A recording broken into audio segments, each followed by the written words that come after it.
It was a late Sunday afternoon. I remember the sun shone a golden cast over everything, as it does when it sets in the fall. I don't remember what the argument was about, but my 3 young children and my husband made me so upset that I couldn't stand it any longer, and I banged the wooden screen door as I went out to my car. What would I do? Where would I go? I know, the grocery store. I fussed and fumed all the way, and when I got there, I continued to fume. Nothing was right. There were too many displays in the aisles. You could never find anything. And then, horror of horrors, the lines at the checkout stand were so long that they went back into the aisles. I complained the whole time.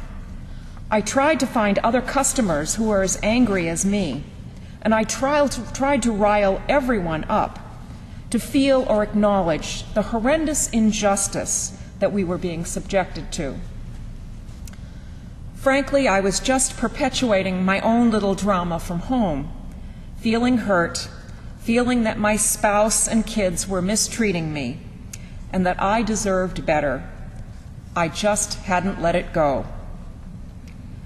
Finally, a woman in front of me in line said, she was a rather small Latina, she turned around and said to me, "I was like you before I let Jehovah into my life.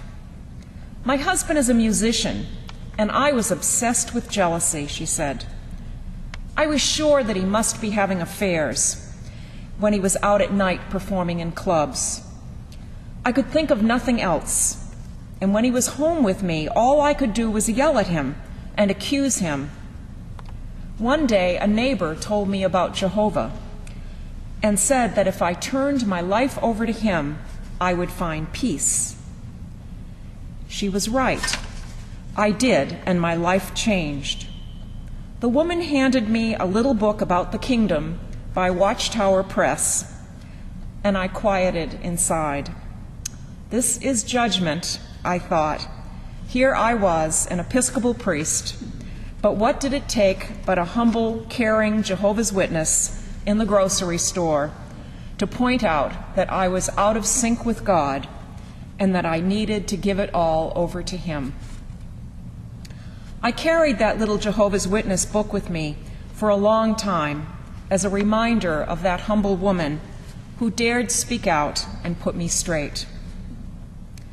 Today we celebrate All Saints' Day, and for me, the light and peace that this woman poured out to me is not something that I will forget.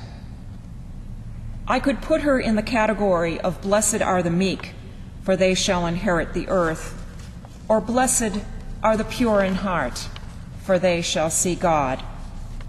Wherever she fits, we get it. She was grace-filled and grace-giving. She knew that what God promises is not an improvement in the external circumstances, though that sometimes happens, but rather the internal transformation that a right relationship with God will bring. She knew it with her whole being, and she blessed me with her peace and wisdom.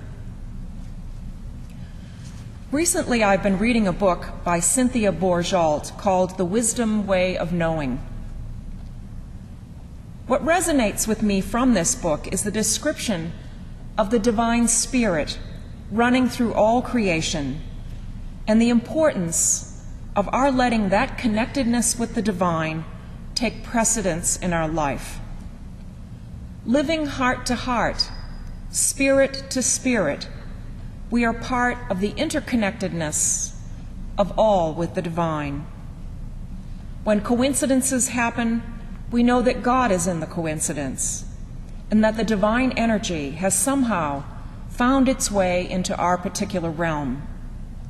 The more connected we are in what we do and who we are, the more we are blessed with an outpouring of God's divine gifts. Bourgeault talks about how this way of looking at the Spirit of God in our midst aligns with scientific thought. She quotes a wisdom thinker of our time, who says, now this is a little complicated, but see what you can get. Modern science has come to understand that matter is only condensed energy. Sooner or later, science will also discover that what it calls energy is purely and simply the condensation of consciousness, that is, spirit.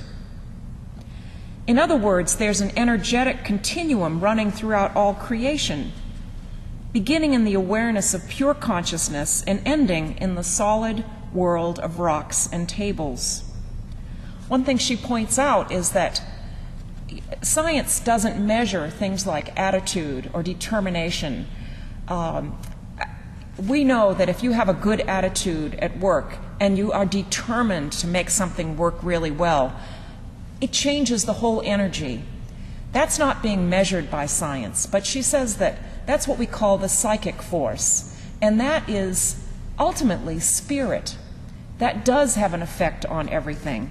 Science just isn't there yet, but there is a connection between science and theology, or science and the spirit.